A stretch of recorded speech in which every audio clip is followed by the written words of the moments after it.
بسم اللہ الرحمن الرحیم الحمد للہ والصلاة والسلام علی سیدنا محمد وعلی آلہ واصحابہ اجمعین اما بعد۔ الحمدللہ ہم اپنے پیارے حبیب صلی اللہ علیہ وسلم کے تذکرے میں سبھی شریک ہیں۔ اللہ ہمارے لیے یہ مبارک عمل نجات کا ذریعہ بنا دے۔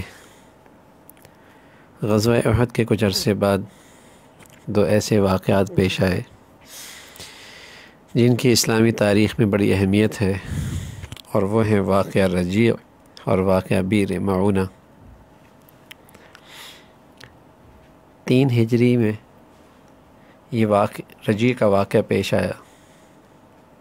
ہجرت کا 3را سال تھا اور یہ رجیع کا واقعہ اس سال پیش آیا۔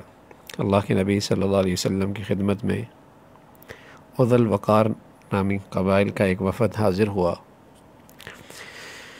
اور عرض کیا کہ ان تک اسلام کی کچھ باتیں پہنچی ہیں اور وہ چاہتے ہیں کہ کچھ لوگ ان کے یہاں آ کر انہیں دین کی تعلیمات دیں۔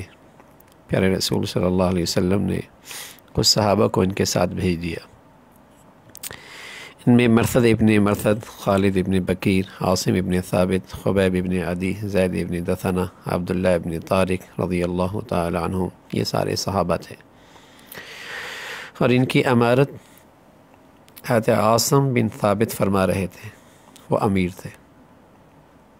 حضرت ابو ہریرہ فرماتے ہیں کہ یہ لوگ روانہ ہوئے، یہاں تک کہ جب اسفان اور مکہ کے درمیان پہنچے تو ان غداروں نے بدعہدی کی اور انہوں نے قبیلہ حذیل کے ایک شاخ کو بنو لحیان اشارہ کیا۔ بنو لحیان نے تقریباً 100 کے قریب تیر اندازوں کے ساتھ ان کا تعاقب کیا اور انہیں ڈھونڈنے نکلے۔ ایک جگہ پہنچے تو وہاں انہیں کھجور کی گٹھلی ملی اور اسے دیکھ کر انہوں نے کہا کہ یہ تو یثرب کی کھجور ہے، اور یقیناً مسلمان یہیں سے گزرے ہوں گے۔ تو انہوں نے مسلمانوں کا اور پیچھا کیا یہاں تک کہ انہیں جا لیا۔ عاصم اور ان کے ساتھیوں کو پتہ چلا کہ ان کا تعاقب کیا جا رہا ہے، تو انہوں نے ایک ٹیلے پر پناہ لی۔ تیر اندازوں نے آ کر انہیں گھیر لیا اور ان سے کہا ہم تم سے عہد کرتے ہیں، اتر آؤ، تم کسی کو قتل نہیں کریں گے۔ حضرت عاصم رضی اللہ تعالیٰ عنہ نے کہا کہ میں کسی کافر کی پناہ میں نہیں آتا۔ پھر دعا کی، اے اللہ ہماری خبر اپنے نبی صلی اللہ علیہ وسلم کو پہنچا دے۔ غرض 7 آدمی بشمول عاصم لڑ کر ان تیر اندازوں کے ہاتھوں شہید ہو گئے۔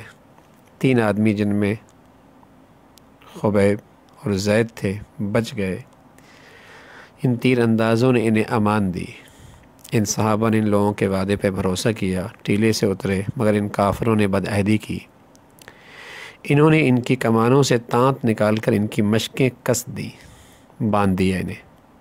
تیسرے آدمی نے کہا کہ یہ پہلی بدعہدی ہے، اس نے ان کے ساتھ جانے سے انکار کیا۔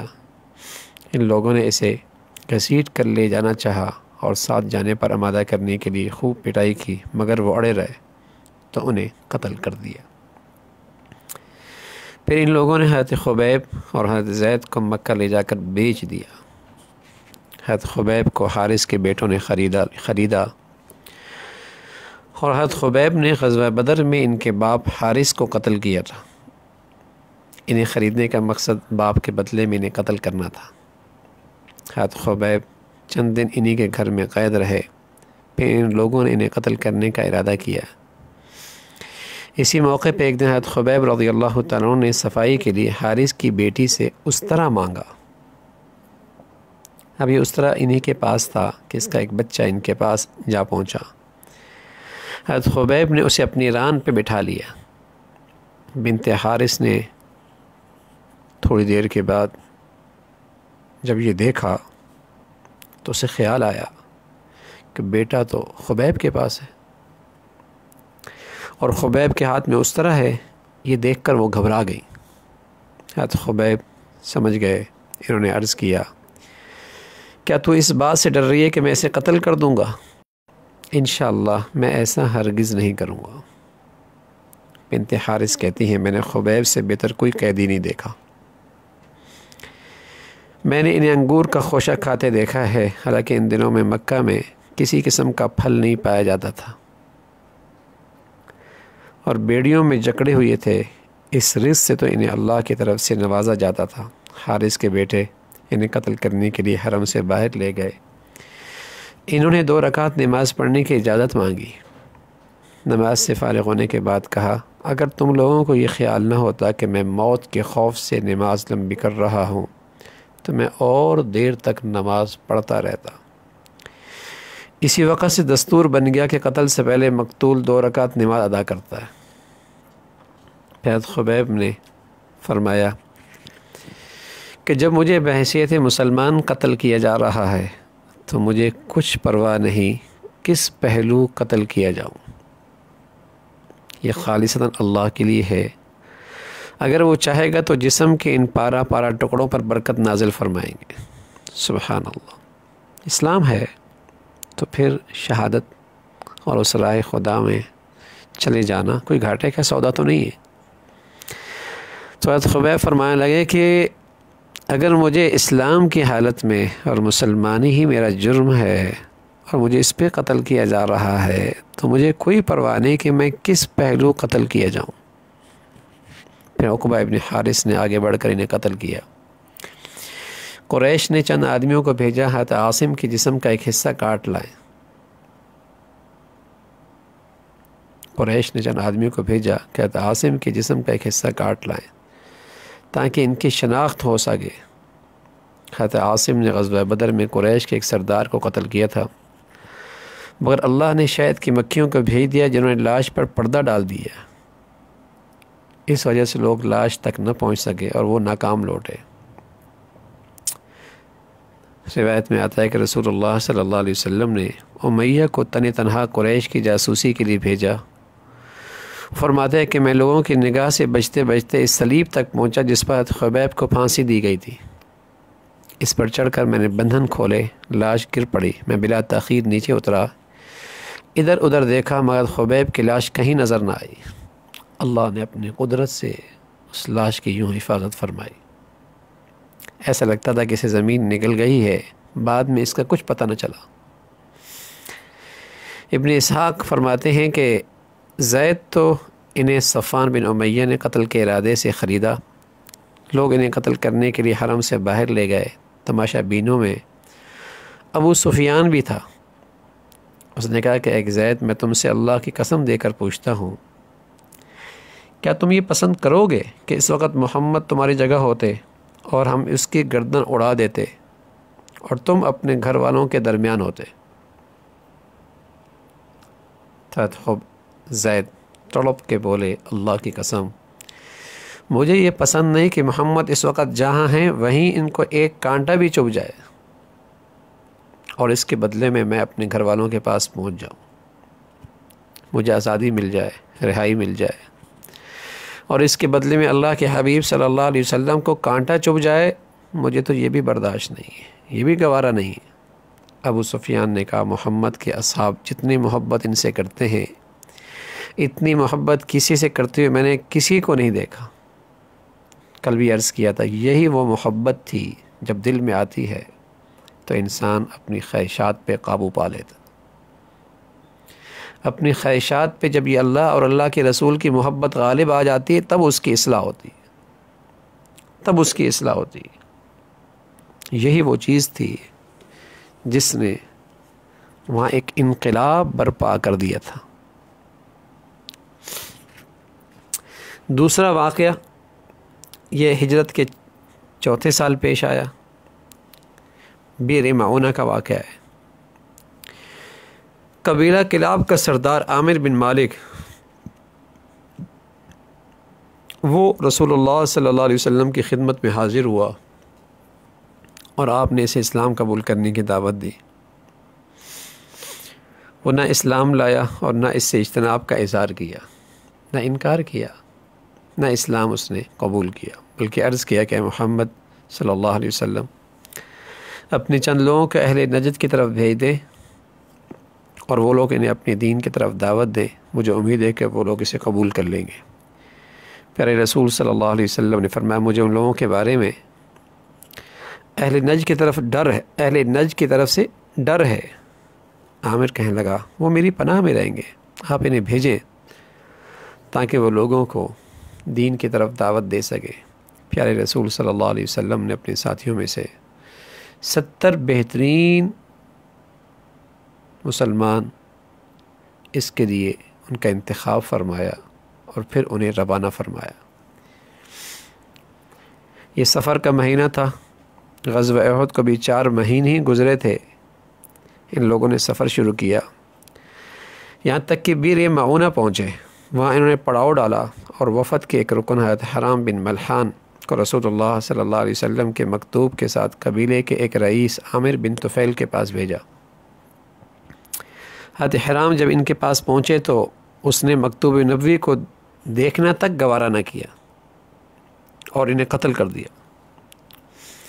حضرت انس بن مالک سے روایت ہے کہ حضرت حرام بن ملحان کو جب نیزے کا زخم لگا اور خون کی چھینٹیں ان کے چہرے پہ آئے تو وہ زور سے پکار اٹھے، فزت ورب الکعبہ، رب کعبہ کی قسم میں کامیاب ہو گیا۔ سبحان اللہ، منزل مل گئی، مقصود حاصل ہو گیا، منزل مل گئی، مقصود حاصل ہو گیا کہ رائے خدا میں جس ذات کی یہ جان امانت تھی اس کے سپرد کر دی۔ کہنے لگے فزت ورب الکعبہ۔ پھر عامر ابن طفیل نے بنو عامر کو اکسایا کہ وہ اس کے ساتھ مل کر بقیہ دائیوں کو بھی قتل کر دیں۔ ان لوگوں نے اس بات سے ماننے سے انکار کر دیا اور کہا کہ وہ ابو برا عامر ابن مالک کے دیے گئے امان کو نہیں توڑ سکتے۔ ان کی طرف سے مایوس ہو کر اس نے بنو سلیم کے قبائل اور سیہ اور زکوان سے مدد چاہی۔ ان لوگوں نے اس کا ساتھ دیا اور جہاں مسلمان پڑاؤ ڈالے بیٹھے تھے وہیں انہیں آ کر گھیر لیا۔ جب مسلمانوں نے دیکھا کہ وہ لوگ ان کی جان کے درپے ہیں تو تلواریں لے کر ان سے لڑنے لگے اور لڑتے لڑتے تمام مسلمان شہید ہو گئے۔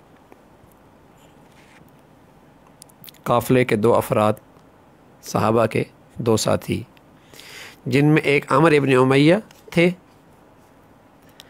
وہ وہاں موجود نہیں تھے۔ انہیں اس حادثے کی اطلاع بعد میں ملی اور وہاں پہنچے تو اپنے بھائیوں کی مدافعت میں وہ بھی لڑنے لگے۔ حضرت عمر کے رفیق تو لڑتے لڑتے شہید ہو گئے لیکن وہ بچ نکلے۔ انہوں نے مدینہ کا رخ کیا، راستے میں 2 مشرک ملے جنہیں انہوں نے قبیلہ بنو عامر کا سمجھ کر قتل کر دیا۔ جب وہ رسول اللہ صلی اللہ علیہ وسلم کی خدمت میں پہنچے اور آپ کا پورا واقعہ سنایا تو پتہ چلا کہ ان دونوں کا تعلق قبیلہ بنی کلاب سے تھا اور آپ علیہ الصلاۃ والسلام نے انہیں امان دی تھی۔ تو آپ علیہ الصلاۃ والسلام نے حضرت عمر سے فرمایا تم نے ایسے لوگوں کو قتل کیا ہے جن کا میں ضرور خون بہا ادا کروں گا، کیونکہ وہ امان میں تھے۔ پیارے رسول صلی اللہ علیہ وسلم کو اپنے اصحاب میں سے ایک نیک دائیوں کی اور ان ساتھیوں کی شہادت کا بہت صدمہ ہوا۔ آپ علیہ الصلاۃ والسلام 1 ماہ تک صبح کی نماز میں دعائے قنوت پڑھتے رہے، قنوت نازلہ پڑھتے رہے، اور بنو سلیم کے قبائل رال، زکوان، بنی لحیان، عصیہ پر بد دعا کرتے رہے۔ یعنی تقریباً 68 افراد جو اللہ کے نبی صلی اللہ علیہ وسلم نے جنہیں دعوت کے لیے روانہ فرمایا تھا، 2 کے علاوہ 68 تقریباً شہید ہو گئے تھے۔ بہت کچھ ان 2 واقعات کے اندر موجود ہے کہ ایک واقعہ رجی اور واقعہ بیر معونہ سے بات واضح ہوئی کہ اسلام کی طرف دعوت دینے اور لوگوں کو اس حقیقت اور احکام سے واقف کرانے کی ذمہ داری تمام مسلمان اس ذمہ داری میں تمام مسلمان شریک ہیں کہ دعوت کا کام صرف انبیاء علیہ الصلاۃ والسلام یا صرف رسولوں کا نہیں اور نہ ہی صرف ان کے جانشینوں علماء کا ہے۔ اس فریضہ دعوت کی انجام دہی تمام مسلمانوں کی ذمہ داری ہے۔ اللہ کے نبی صلی اللہ علیہ وسلم نے آپ کے ہاں دعوت کی کتنی اہمیت تھی، اس کا اندازہ اس بات سے خوب لگایا جا سکتا ہے کہ اللہ کے نبی صلی اللہ علیہ وسلم نے 70 نوجوان قراء کو جو آپ کے بہترین ساتھیوں میں سے تھے اس کام کے لیے آپ نے روانہ فرمایا۔ حالانکہ ابھی زیادہ عرصہ نہیں گزرا تھا کہ اسی مقصد سے بھیجے گئے 6 صحابہ پہلے بھی شہید ہو چکے تھے۔ اللہ کے نبی صلی اللہ علیہ وسلم کو ان صحابہ کے بارے میں اسی طرح کا اندیشہ تھا۔ جب عامر بن مالک نے آپ کے سامنے لوگوں کو اس دین کی طرف دعوت دینے کی بات کہی اور ایک وفد بھیجنے کی تجویز رکھی تو آپ نے اس خدشے کا اظہار بھی فرمایا، لیکن آپ علیہ الصلاۃ والسلام دعوت و تبلیغ کی ذمہ داری کے انجام دہی کو اس کو اتنی اہمیت دیتے ہیں، اتنی اہمیت دی ہے کہ اس خطرے کو آپ نے برداشت کیا، اور اس خطرے کی وجہ سے آپ نے اس دعوت کے کام سے اپنے ساتھیوں کو نہیں روکا بلکہ روانہ فرمایا اللہ کا کلمہ بلند کرنے اور اس کی دعوت کو عام کرنے کے راہ میں جو کچھ مقدر ہوا آپ نے اسے خندہ پیشانی سے اسے گوارا کیا۔ پھر اسی طرح یہاں یہ بات معلوم ہوئی کہ اللہ کے نبی صلی اللہ علیہ وسلم نے فریضہ دعوت کی انجام دہی کے لیے دارالکفر میں، کفر کے ملک میں قیام جائز ہے۔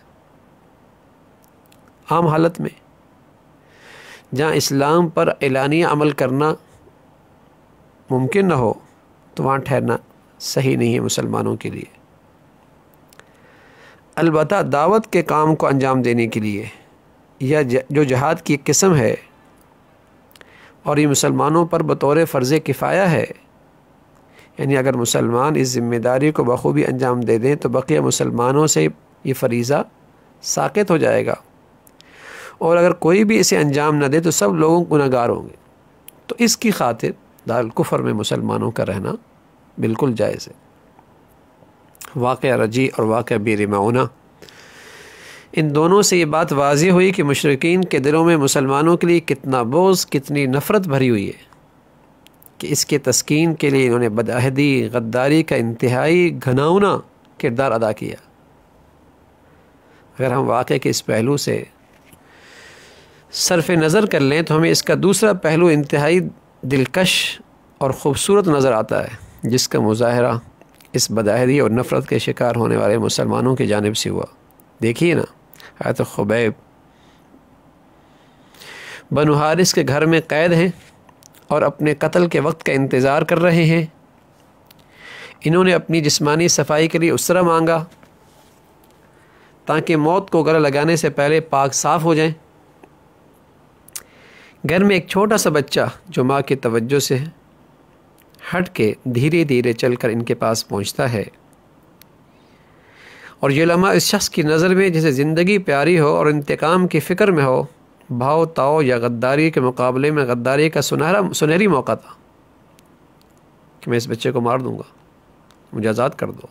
بھاؤ تاؤ کر سکتے تھے، اور غداری کے مقابلے میں غداری کا یہ اچھا موقع تھا۔ گھر کے تمام لوگ بھی اسی انداز سے سوچتے تھے۔ ان کے اوسان خطا ہو گئے تھے جب بچہ حضرت خبیب کی ران میں بیٹھا دیکھا۔ چنانچہ بچی کی ماں کو جو ہی اس بچے کا خیال آیا اور اس نے حضرت خبیب کے پاس دیکھا تو بہت گھبرا گئی اور اسے یقینی موت کے پنجوں سے چھٹکارا دلانے کے لیے بے چین ہو گئی۔ لیکن اس کی حیرت کی انتہا نہ رہی جب اس نے دیکھا کہ حضرت خبیب نے بچے کو اپنے زانوں پر بٹھا رکھا ہے اور اسے ایک شفیق باپ کی طرح اس سے کھیل رہے ہیں۔ حضرت خبیب نے اس کے چہرے سے اس کی اندرونی کیفیت بھانپ لی اور انہیں پورے سکون سے، جس کا مظاہرہ ایک صاحب ایمان اور بردبار شخص ہی کر سکتا ہے، اس سے کہا تجھے ڈر ہے کہ میں اسے قتل کر دوں گا؟ انشاءاللہ میں ایسا نہیں کروں گا۔ دیکھیے انسان کی اسلامی تربیت کا یہ معجزہ کیسے رہنما ہو اور کیسے اسلام نے ایک انسان کی تربیت کی ہے۔ حضرت خبیب ہیں وہ بغض اور کینہ رکھنے والے مشرکین جو ظلم اور زیادتی کرتے ہوئے ان کے قتل کے درپے ہیں۔ دونوں عرب ہیں، ایک ہی زمین میں پیدا ہوئی ہیں اور ایک ہی زمین پر پروان چڑھے ہیں، طبیعتیں، روایات ان کی یکساں ہیں، لیکن خبیب کو اللہ نے اسلام کی دولت دی ہے، اسلام کے زیر اثر تربیت پائی ہے، تو یہ ایک دوسرے انسان بن گئے، جبکہ مشرکین اپنی گمراہیوں میں غلطاں ہیں، جس کی بنا پر ان کی طبیعتوں میں وحشی پن بدعہدی برقرار ہے، اس سے اندازہ لگایا جا سکتا ہے کہ اسلام کے ذریعے انسانی طبیعت میں کتنی عظیم تبدیلی رہنما ہوتی ہے اور کتنا عظیم انقلاب آ جاتا ہے۔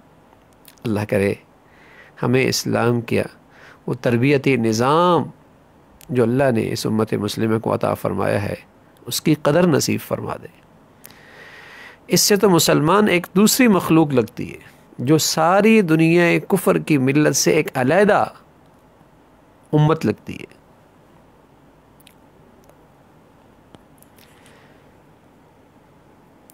پھر یہاں ہمیں ایک واقعہ معلوم ہوا اور ایک اور سبق بھی ملا کہ اگر کوئی شخص دشمن کے قید میں چلا جائے تو اسے اختیار ہے کہ اس کی امان قبول کرنے سے انکار کر دے اور اپنی ذات پر کسی کافر کا حکم نہ چلنے دینے کے لیے اپنے آپ کو اس کو قابو نہ دے، خواہ اسے قتل کر دیا جائے، جیسے کہ حضرت عاصم نے کیا۔ اور یہ بھی اختیار ہے کہ رخصت پر عمل کرتے ہوئے امان کسی کافر کی قبول کر لے اور نجات کی امید رکھتے ہوئے اس کا انتظار کرے، جیسے حضرت خبیب نے اور حضرت زید نے کیا۔ حضرت زید ابن دثنہ اپنی شہادت سے ذرا پہلے ابو سفیان کو کیا جواب دیا، اس میں ذرا غور کریں۔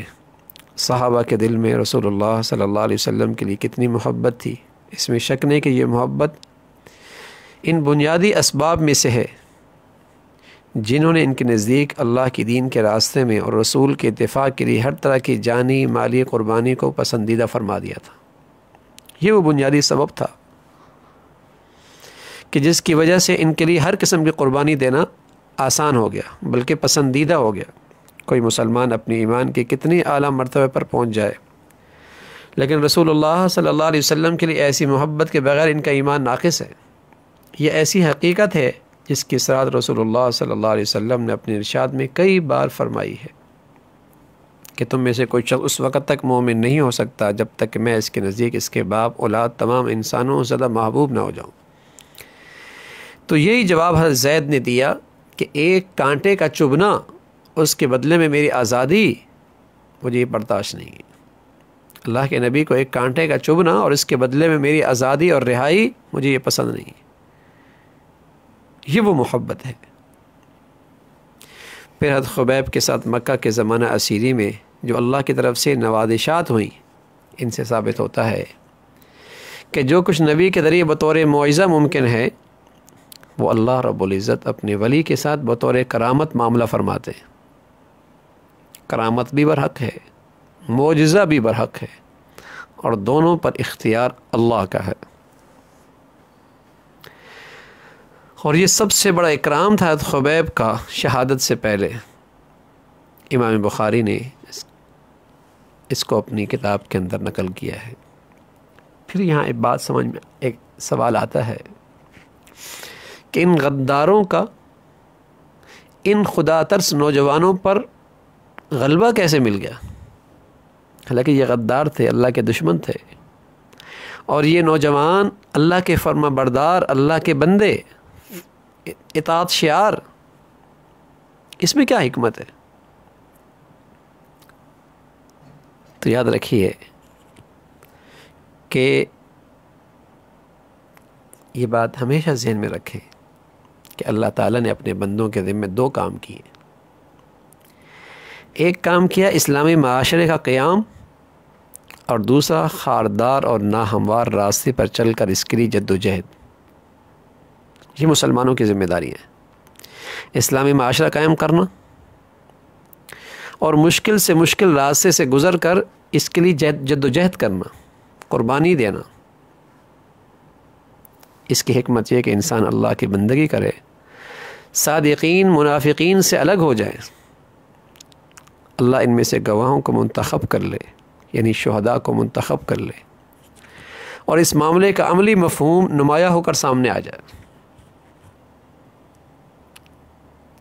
جو اس نے اپنے اہل ایمان بندوں سے کیا ہے، جس کی صراحت اس آیت میں موجود ہے۔ ان اللہ اشترى من المؤمنین انفسهم بان لهم الجنہ یقاتلون فی سبیل اللہ فیقتلون ویقتلون۔ تو اس قسم کی عملی شکل، یہ آیت کی زندہ تصویر اس قسم کے حالات سے اس کی ایک عملی تصویر سامنے آتی ہے کہ کس طریقے سے اللہ کے نیک بندے رائے خدا میں قتل ہوتے ہیں، قتل کرتے ہیں۔ یہ اللہ کی بڑی حکمت ہے اس میں کہ یہ معاہدہ جن دفعات پر مشتمل ہے، اگر ان پر عمل نہ ہو تو اس کی دستاویز پر دستخط کرنے کا کیا حاصل؟ جو مسلمان اللہ کے ساتھ ایک عہد کرتے ہیں اس آیت میں، تو اس کی عملی شکل یہی ہے کہ مسلمان کبھی کبھی انہیں شہادت کا مرتبہ بھی ملتا ہے، قربانی بھی اٹھانی پڑتی ہے۔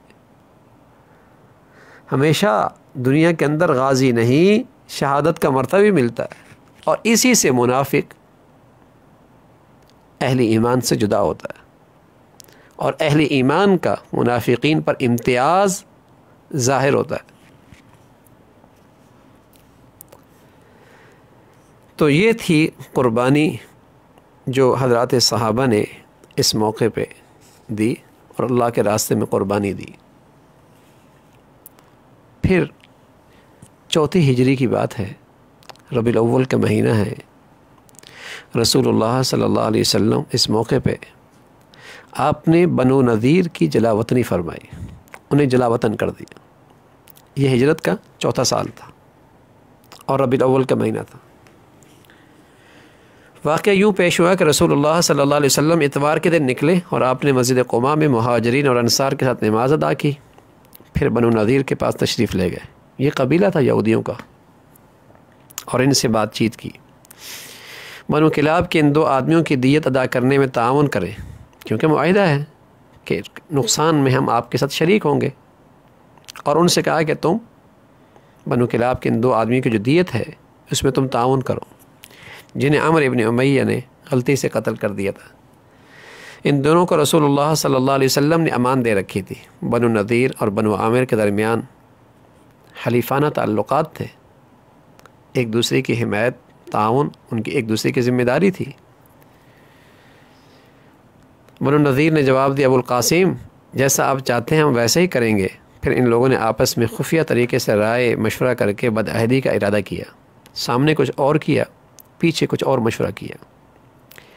اسی قبیلے کے ایک شخص عمرو ابن جحاش نے کہا کہ میں گھر کی چھت پر چڑھ جاتا ہوں اور وہاں سے ایک بڑا پتھر گرا دوں گا۔ اس وقت رسول اللہ صلی اللہ علیہ وسلم اس گھر کے دیوار کے کنارے کھڑے تھے۔ اس نے آپ علیہ الصلوۃ والسلام کو شہید کرنے کا عہد کر لیا تھا، طے کر رکھا تھا۔ بنو نذیر ہے کہ ایک یہودی نے اس سے کہا کہ ایسا نہ کرو، اللہ کی قسم نبی کو ضرور تمہارے ارادوں کی خبر ہو جائے گی۔ یہودی اس یہودی کو سمجھا رہا، ایسا نہ کرو، اس نبی کو پتہ چل جائے گا، اور اس عہد کی بھی خلاف ورزی ہوگی جو ہمارے اور اس کے درمیان میں ہے۔ رسول اللہ صلی اللہ علیہ وسلم کو ان کے ارادہ شر کی خبر ہو گئی، اور آپ وہاں سے تیزی سے اٹھے، گویا کوئی ضرورت درپیش آئی، اور مدینہ کا رخ کیا۔ صحابہ بھی آپ کے ساتھ اٹھ گئے۔ انہوں نے آپ سے عرض کیا، آپ تشریف لے آئے، ہمیں احساس بھی نہ ہوا کہ وجہ کیا ہے۔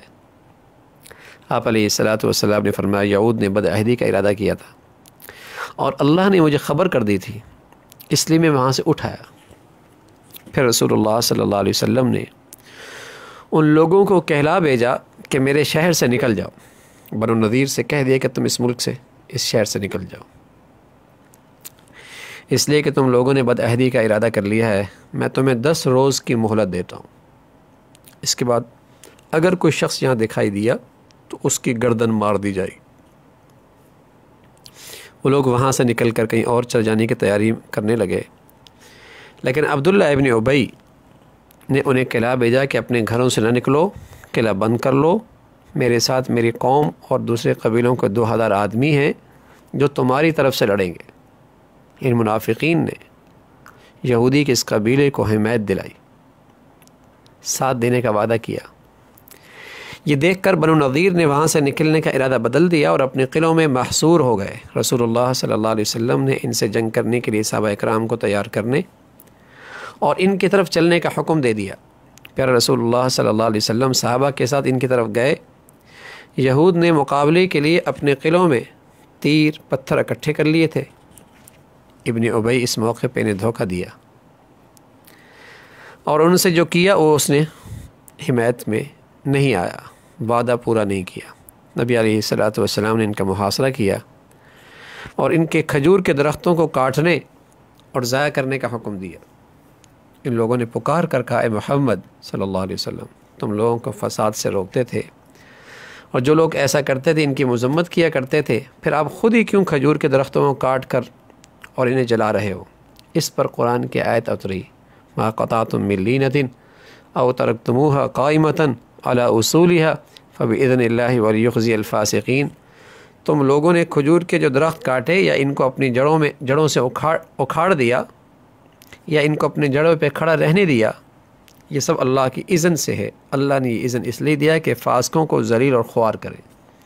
آپ نے جو کچھ درختوں کو ضائع کر دیا اور کچھ کو رہنے دیا، یہ اللہ کے حکم سے ہے۔ ان لوگوں نے رسول اللہ صلی اللہ علیہ وسلم کے سامنے پیشکش کی کہ آپ کی مرضی کے مطابق وہ مدینہ سے نکل جائیں گے، مگر آپ نے فرمایا، آج کے دن اس پیشکش کو صرف اس صورت میں قبول کروں گا کہ تم لوگ اپنی جان بچا کر صرف یہاں سے چلے جاؤ اور اپنے مال میں سے صرف اتنا ہی ساتھ لے کے جا سکتے ہو جو تمہارے اونٹوں پہ تمہارے ساتھ چلا جائے، لیکن ہتھیار لے جانے کی اجازت بالکل نہیں۔ یہود نے یہ شرط قبول کر لی، وہ اپنا جو کچھ سامان اونٹوں پر لاد سکتے تھے اپنے ساتھ لے گئے۔ ابن ہشام فرمانے لگے کہ ان میں سے بعض لوگوں نے اپنے دروازوں کی چوکھٹیں اکھاڑ کر اپنے اونٹوں پہ رکھ لی اور ساتھ لے گئے۔ ان میں سے کچھ لوگ خیبر، کچھ لوگ شام چلے گئے۔ صرف 2 یہودیوں کو اسلام قبول کرنے کی سعادت ملی، ایک عمر ابن جحاش کے چچا زاد بھائی یمین بن عمیر بن کعب اور دوسرا ابو سعد بن وہب۔ وہ اپنے اموال کے مالک بنے رہے اور ان کا مال ان کے پاس رہا۔ بنو نذیر جو مال چھوڑ کر گئے تھے اسے رسول اللہ صلی اللہ علیہ وسلم نے مہاجرین اولین کے درمیان تقسیم کر دیا اور ان میں سے انصار کو کچھ نہ دیا، سوائے 2 افراد کے جن کی غربت کی وجہ سے آپ نے ان کا بھی حصہ دیا، حد سہل بن حنیف، ابو دجانہ۔ تو بنو نذیر کی جتنی جائیداد تھی یہ رسول اللہ صلی اللہ علیہ وسلم کی خاص تھی۔ آپ علیہ الصلوۃ والسلام اس زمین میں کھجوروں کے نیچے کھیتی کراتے تھے، اس سے آپ کے اہل و عیال سال بھر کا غلہ ملتا تھا، اور جو زائد ہوتا اس سے آپ جنگ کے لیے گھوڑے اسلحے خریدتے، اس پر وہ مال لگایا کرتے تھے۔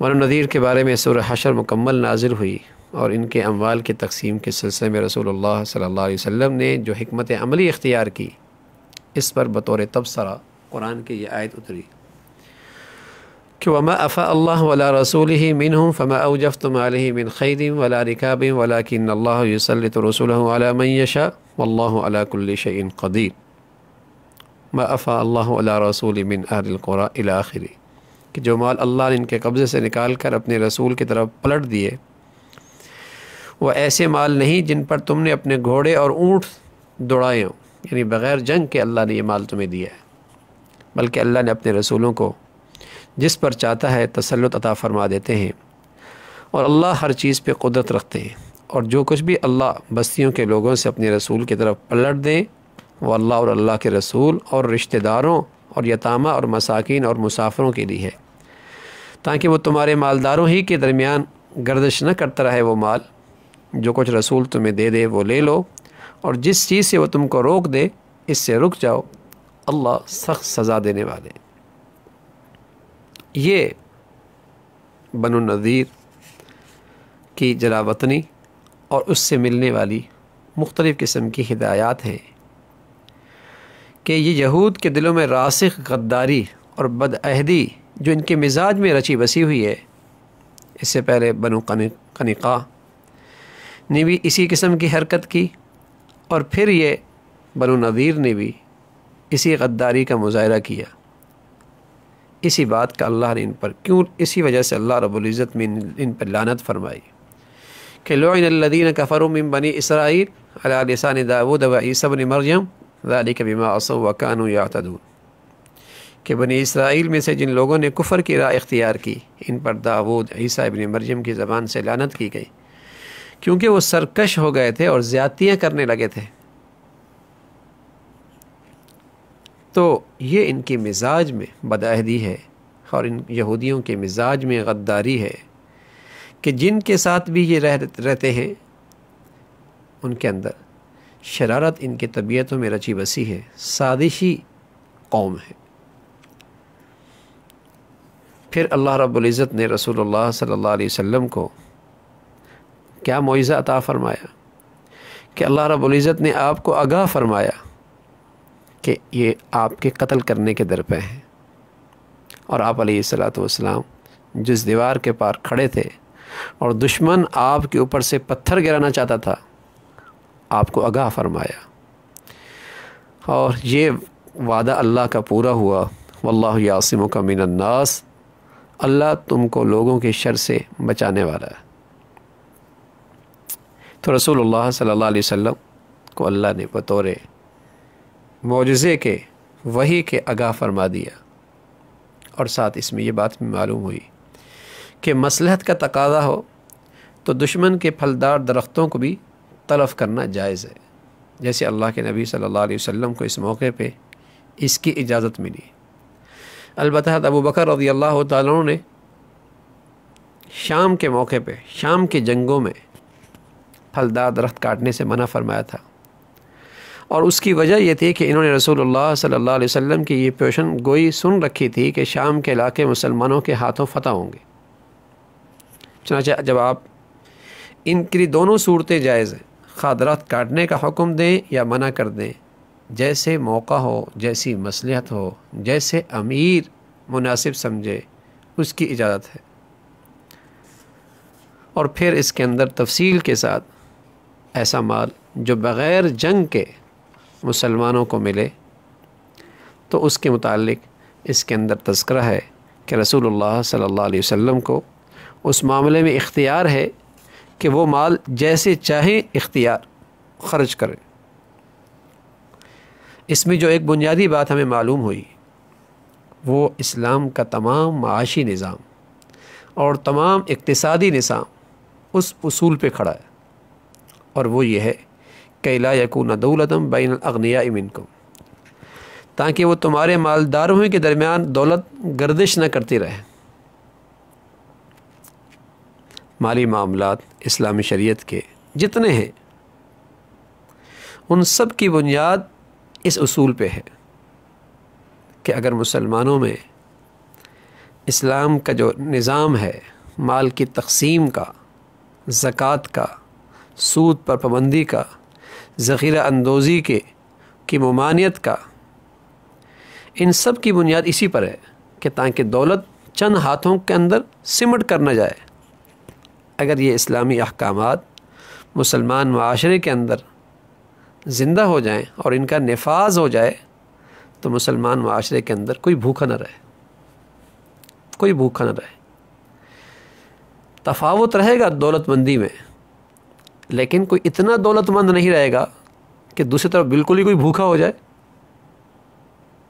ایسا اسلامی معاشرے کے اندر پھر نہیں ہوگا، بشرطیہ کہ اسلام کے ان احکامات کا نفاذ ہو جائے اور اسلامی احکامات پر عمل ہونے لگ جائے. تو اس کے اندر ہمیں یہ بات بھی معلوم ہوئی کہ ایسا مال جو بغیر جہاد کے اور بغیر جنگ کے ملے تو رسول اللہ صلی اللہ علیہ وسلم کے پاس اس کا اختیار ہے. اور یہ بات ہمیں سورہ حشر کے مطالعے سے خوب معلوم ہو سکتی ہے کہ یہود اور منافقین کے بارے میں کیا تذکرہ ہے اور اس مال کے بارے میں کیا ہدایات ہیں. اس کی پوری تفصیل اللہ نے سورہ حشر کے اندر ذکر فرمائی ہے. اس کے بعد انشاءاللہ آپ علیہ الصلوۃ والسلام کی زندگی کا اگلا پہلو کل عرض کریں گے. سبحانک اللہم و بحمدک، نشہد ان لا الہ الا اللہ، نستغفرک و نتوب الیک.